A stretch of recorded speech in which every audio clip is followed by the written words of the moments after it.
data pemilu, 25% penduduk Indonesia berusia di bawah 36 tahun. Itu baru 2018. Coba tahun 2045, berapa tingkat produktifnya mereka? Saudara masuk di usia produktif sekarang, kalau kita hitung, sekarang 2020, besok 2025. 2045. Usia saudara berapa? 18 ditambah 25 tahun. 43. Kata orang ya, the life begin at 40. Nanti saudara usia 40 tahun sudah usia matang-matang, memiliki kebijaksanaan tertentu yang bisa membuat bangsa ini menjadi lebih maju, atau sebaliknya. Sehingga kita pikirkan mulai dari sekarang. Apalagi ada yang namanya kebijakan obor, One Belt, One Road, untuk menghidupkan lagi jalur sutra. Siapa yang menginisiasi? China. Apa akibatnya? Akibatnya adalah adanya ketergantungan negara-negara yang dilewati oleh Silk Road itu oleh barang-barang China, barang-barang Tiongkok.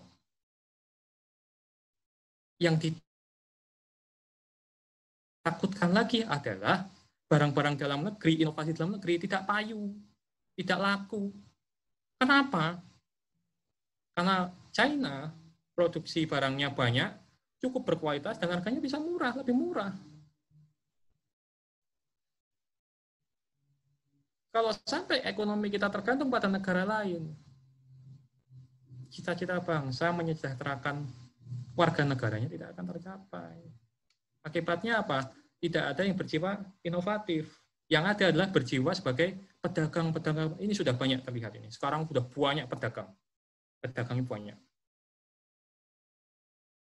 Pedagangnya banyak. Dagang apa aja ada. Apa lu gada, apa lu mau gua ada. Boleh saja di awal-awal ini. Tapi jangan sampai keterusan. Saat ini membangun mental berniaga, mental berdagang boleh. Tetapi di masa depan kita harus juga memikirkan inovasi.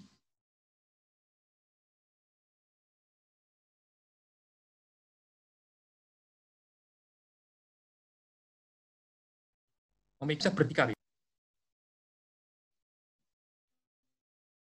Sudah dibuat di MP3I, intinya seperti ini. Di 2025 rencananya menjadi terbesar ke-12 sudah melewati.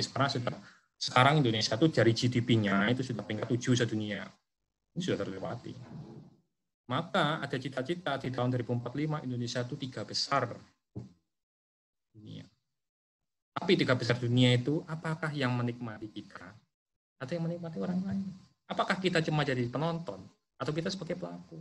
Apakah kita cuma sebagai korban? Atau kita sebagai pahlawan? Mari kita merenung bersama, berpikir bersama. Menjadi wirausaha lebih jauh daripada kita cuma menghasilkan keuntungan. Keuntungan atau laba itu memang target dalam berwirausaha, target dalam berbisnis. Tapi filosofinya itu adalah kita membangun negara. Ya. Nah, sekarang apa peran saudara? Nah, isu-isu global yang ada sekarang itu adalah isu tentang ketahanan pangan, energi, lingkungan, semua material, kesehatan, teknologi, berservis. Isu globalnya. Ini terus berulang-ulang itu. Yang terakhir ini baru-baru aja yang berservis itu. Ditandai dengan banyaknya startup yang dia menyediakan jasa yang sebenarnya mereka itu maklar. Menghubungkan antara orang yang punya barang dan orang yang butuh barang. Orang pengen bepergian butuh motor. Dia nggak bisa bawa motor, ada orang punya motor dihubungkan lewat online. Energi. Sekarang saya lihat ya, di Lempuyangan itu sudah mulai dipasang tiang-tiang pancang. Yang panjang apa? KRL. Berarti kebutuhan listrik akan meningkat, terutama di Yogyakarta. Tapi yang bayar kan KAI. Walaupun yang bayar KAI, kita juga harus peduli bagaimana kita menciptakan energi yang berkelanjutan. Ya ini yang dulu aktivitas saya di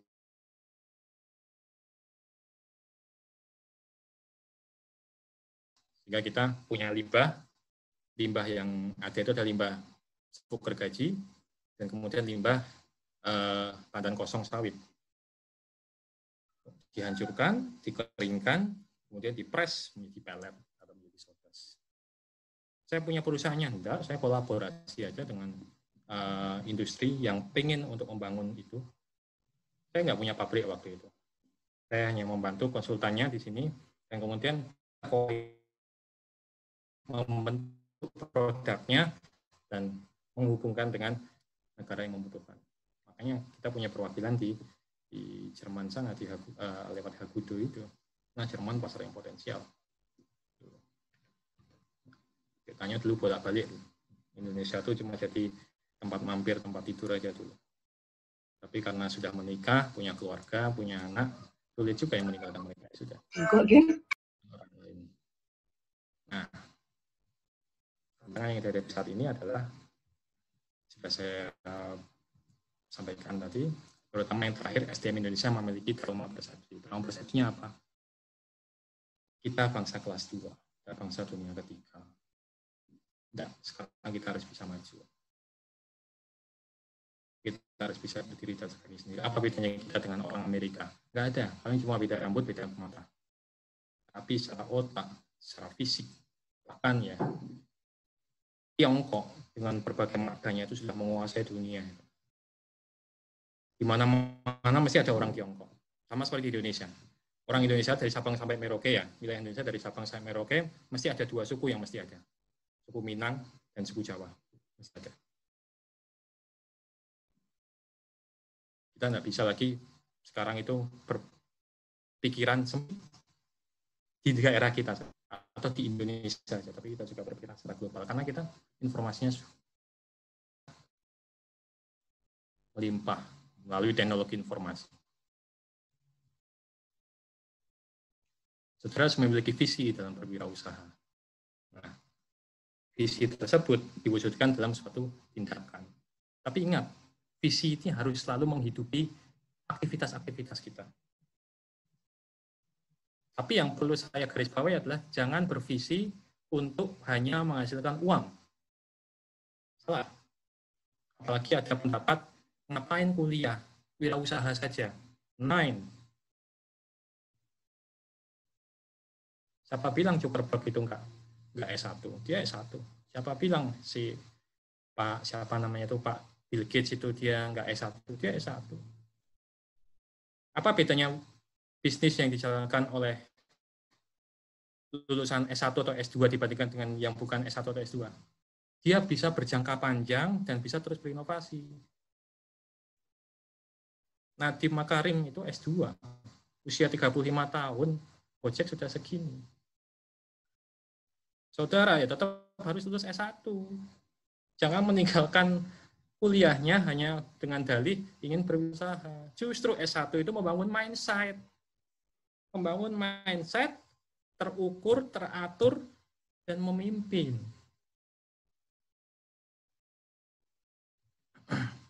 Apakah saudara mau menjalankan di sektor primer atau sekunder? Nah, di negara-negara maju, sektor yang bertumbuh adalah tersier ke atas. Sayangnya bangsa kita juga ikut gagap, yaitu menjalankan sektor yang tersier ke atas. Padahal apa? Sektor primer dan sektor sekunder itu justru yang menopang tersier kuartalnya kuliner. Coba mendirikan startup dokter digital atau startup untuk jualan obat. Untuk jualan obat. Ya. Untuk jualan obat. Kalau nggak ada yang produksi obatnya bagaimana? Justru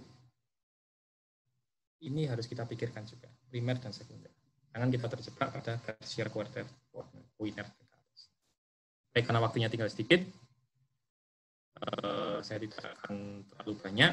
Intinya dalam bisnis growth, saudara pertama itu survival dan cash growth. Artinya saudara harus bisa menjual dan harus bisa mengatur cash waktu awal-awal. Mungkin ini fasenya sekitar 2 tahun. 1 tahun bisa, kalau saudara bisa cepat belajar. Kemudian di fase yang kedua, saudara itu menjalani yang namanya systemized routine dan talent building. mulai ada yang namanya pengkaderan, sistem SDM yang bagus, dan SOP produksi. Sehingga yang dinamakan autopilot dimulai di mana? Ya dimulai di fase kedua. Fase ketiga baru ekspansi. Saya meninggalkan perusahaan itu karena sistem sudah terbangun. Dan alhamdulillah. Nggak tahu sekarang yang menjalankan bagaimana, yang pasti sudah meninggalkan sistem ini. Ini teknis sekali. Intinya dalam eksekusi nanti harus ada, tidak hanya sales saja nantinya, harus ada struktur organisasi yang jelas dan penataan finansial atau cash yang jelas. Sekian yang dapat saya sampaikan. Penutupnya adalah ini, miliki visi yang besar, kemampuan intelektual dan finansial, dan bangun kecerdasan emosi saat ini ya, susun manajemen waktu yang baik. Bekalnya ini, ketika saudara menjadi mahasiswa ini dulu aja, memulai usaha. Usaha itu tidak harus dijalankan secara bisnis, kok saudara menjadi karyawan di suatu perusahaan itu juga bisa memiliki jiwa wirausaha. Semoga bermanfaat. Sekian yang dapat saya sampaikan. Akhirul kalam. Assalamualaikum warahmatullahi wabarakatuh. Waalaikumsalam warahmatullahi wabarakatuh. Baik, terima kasih kepada Bapak Demi yang telah memaparkan materinya dengan begitu jelas. Selanjutnya untuk sesi pertanyaan ada 2 sesi. Yang pertama, sesi pertama yaitu ada 3 penanya, dan yang sesi kedua ada 2 penanya. Untuk bertanya bisa chat atau dengan rasio. Oh, ini udah ada 2 penanya untuk kedua pemateri. Ya, yang pertama Darmawan Kimia UIN Sunan Kalijaga, izin bertanya, sebagai mahasiswa S1 Saintek UIN Sunan Kalijaga, sebaiknya apakah langsung berwirausaha ataukah melanjutkan S2 dulu? Lantas kiat-kiat agar bisa berwirausaha setelah kuliah itu bagaimana? Apakah harus bergabung dengan perusahaan dulu, baru berwirausaha sendiri, ataukah langsung berwirausaha sendiri? Yang kedua, dari Diwanti Matematika. Assalamualaikum, izin bertanya. Tak jarang kita menemukan barang-barang receh dijual dengan harga yang tinggi namun tetap terlihat sah-sah aja. Misalnya gelang atau cincin yang dibuat dari bahan seperti kaca dengan ditambah pemanis semisal daun-daun di dalamnya bisa dijual dengan harga ratusan ribu. Padahal modal produksinya hanya puluhan ribu saja. Pertanyaan saya, bagaimana cara agar kita bisa menjual barang-barang biasa seperti itu, namun dapat menyasar konsumen kalangan menengah ke atas? Selanjutnya, pertanyaan yang ketiga. Bentar. Saya berasal dari prodi kimia, yaitu prodi yang mempelajari dasar-dasar atau konsep-konsep reaksi kimia, tanpa mempelajari implementasinya dalam bentuk bisnis. Ilmu yang saya pelajari sendiri sudah cukup memusingkan. Pertanyaan untuk Pak Jonathan, apa yang harus saya lakukan jika saya memiliki produk tapi tidak tahu caranya memasarkan produk tersebut? Terima kasih. Untuk 3 penanya terlebih dahulu, selanjutnya kepada pemateri. Yang pertama Bapak Jonathan, silahkan menjawab pertanyaan tersebut. Oke, terima kasih. Ini saya baca lagi ya. Di chat ya? Ya, sama yang Oke, terakhir. jadi ya. Yang terakhir di WA, Pak. WA. Yang terakhir di WA, iya. WA siapa? WA saya. WA saya. Oh ya, tapi pikir WA saya. Oke, terima kasih pada ini jawab semua pertanyaan ya kepada Mas Darmawan. Iya, Pak. Jadi sebaiknya apakah langsung berwirausaha atau melanjutkan S2 dulu ya? Oke, ini sebenarnya pertanyaan personal sebenarnya yang ya ini harusnya saya tanya balik ke Mas Darmawan. Mas Darmawan tuh mantepnya apa itu ya? Seperti tadi disampaikan, ketika kita mau menjual suatu produk itu kita harus punya spesifikasinya, kita harus tahu spesifikasinya sehingga kita jelas nih Kita mau jualnya ke pangsa pasar yang mana. Demikian juga pada kita gitu ya. Saya itu spesifikasinya seperti apa sih? Saya itu orangnya seperti apa ini? Oh, jangan-jangan saya orangnya ulet, saya gampang dapat kalau saya ngomong banyak orang yang ngikutin saya. Oke, kayaknya ini saya kalau jualan laku deh. Kita harus tahu spesifikasi kita dulu gitu ya. Artinya kita harus tahu kita minatnya di mana. Sebenarnya itu terkait apa ya? Bagaimana sih kita memilih antara kita mau S2 atau wirausaha. Di sini nggak ada yang lebih baik mana dan lebih buruk mana, karena itu pilihan, hidup itu pilihan. Seperti Mas Demi, Pak Demi, sebelum jadi dosen saya juga memilih untuk bekerja di perusahaan gitu ya. Karena dulu cita-cita saya ketika lulus S1 saya harus jadi eksekutif muda. Waduh, dulu seperti itu. Saya memilih itu. Sehingga akhirnya saya kerja di sana. Ketika sudah kerja, oke, ternyata kok saya pengen lebih santai kerjaan, oke. Kemudian saya pengen punya banyak waktu, saya pengen mengembangkan ilmu, oke. Akhirnya saya, karena spesifikasi saya demikian, oke, saya cocoknya jadi dosen sepertinya, oke, saya coba jadi dosen dan alhamdulillah diterima. Jadi yang pertama untuk pertanyaannya Mas Darmawan harus dipahami dulu, Mas Darmawan itu orangnya seperti apa, spesifikasinya seperti apa. Kemudian lantas kiat agar bisa berwirausaha setelah kuliah itu bagaimana? Oke, berwirausaha itu kalau kata Bob Sadino itu yang bagus adalah yang segera dilaksanakan gitu ya, jangan banyak tanya katanya gitu. Oke. Cuma untuk kiat-kiatnya kalau menurut saya, yang pertama Mas Darmawan harus tahu produknya apa yang akan dijual, pahami spesifikasinya, dan yang ketiga adalah pahami pangsa pasarnya. Oke. Pangsa pasar akan menentukan spesifikasinya. Gitu ya. Jadi kita bisa jual produk barang-barang antik misalnya. Oke. Spesifikasinya apa sih barang-barang antik itu? Kemudian bagaimana kita menjualnya di mana? Itu harus dimulai dari sekarang. Produk yang akan dijual apa, spesifikasinya apa, konsumennya mana. Itu sih terkait kiat-kiat. Dan apakah saya harus bergabung dengan perusahaan dulu? Nah, itu kembali lagi. Mas Darmawan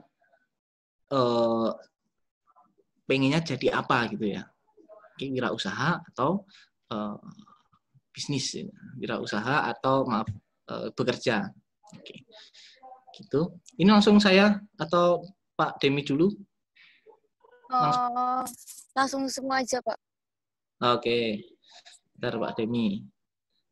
Jadi ini dari Diwanti ya, Mbak Diwanti Matematika, benar ya? Semoga nggak ada yang terselip. Tak jarang kita menemukan, receh, harga produksinya murah tapi jualnya mahal.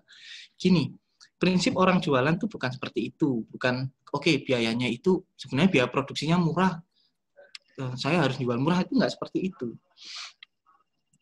Biaya produksi itu menjadi biaya produksi itu memang menjadi target untuk menentukan berapa keuntungan yang didapat. Nah, keuntungan ini kita yang menentukan. Kita harus melihat kembali lagi, kita melihat pasarnya siapa. Kalau memang pangsa pasarnya lihat kembali dijalankan. Jadi kalau misalnya banyak peminat tapi produknya sedikit, kita bisa jual lebih mahal di situ. Oke. Nah, yang kedua, kalau misalnya kita lihat barang-barang, misalnya kebetulan saya dekat Kasongan rumahnya ya. Gucci itu harganya berapa sih? Bikinnya ya oke, saya nggak bisa bikin Gucci, tapi saya tahu biaya produksinya berapa. Ketika sudah ke mancanegara, harganya bisa menjadi sangat tinggi kalau dirupiahkan. Oke. Itu bukan berarti terus kita ngakalin, ya enggak. Karena memang pangsa pasarnya demikian. Di sana dengan harga segitu mau, dan kebanyakan karena yang dilihat itu tidak hanya seperti tadi ya, produk itu enggak hanya produk intinya saja, tapi ada 3 bagian produk lain yang kalau kita beli itu menjadi satu set lengkap gitu ya. Ada produk intinya, ada produk ada produk inti, ada produk aktualnya, dan ada produk tambahan. Dalam satu set produk, katakanlah bolpen, kita beli bolpen itu yang kita lihat, produk intinya bisa buat nulis, produk aktualnya, mereknya, oke. Produk tambahannya misal banyak spare part yang dijual di tempat lain. Misal kalau tintanya habis, kita bisa tahu belinya di mana. Itu dalam satu set. Sehingga kita jualnya tidak hanya harga produk intinya gitu. Sama-sama harga motor, katakanlah kalau kita jual Honda dengan jual, mohon maaf, produk lainnya, pasti harganya akan lebih mahal Honda dengan biaya produksi yang kemungkinan sama. Kebetulan dulu saya di paham biaya produksi membuat sepeda motor, mobil. Demikian. Oke. Jadi kalau ini pertanyaannya itu penentuan harga jual itu dilihat dari tadi. Apakah yang tadi kita bisa menjual barang biasa seperti itu, namun dapat menyasar konsumen kalangan menengah ke atas. Nah, untuk menyasar konsumen kalangan menengah ke atas, tentu memiliki spesifikasi yang berbeda. Setiap kalangan itu punya spesifikasi produk berbeda. Dari contoh HP. HP itu kalau kita mau menyasar untuk kalangan menengah ke bawah, pasti spesifikasinya berbeda dengan kalangan menengah ke atas. Nah, untuk menjual barang-barang biasa untuk kalangan menengah ke atas, teman-teman mungkin bisa lihat, cari tahu dulu untuk kalangan menengah ke atas itu butuh spesifikasi yang seperti apa sih gitu. Oke. Oh, ternyata kalau kita katakanlah produk industri kreatif yang tadi dari daun-daunan, oke, ternyata dia pengennya yang tidak ada duanya gitu ya. Sama-sama dari daun tapi daun yang langka, misal seperti itu. Oke, kita sasar di situ. Atau value lain yang bisa meningkatkan produk, nilai dari produk itu. Oke. Itu sih, jadi spesifikasi untuk kalangan menengah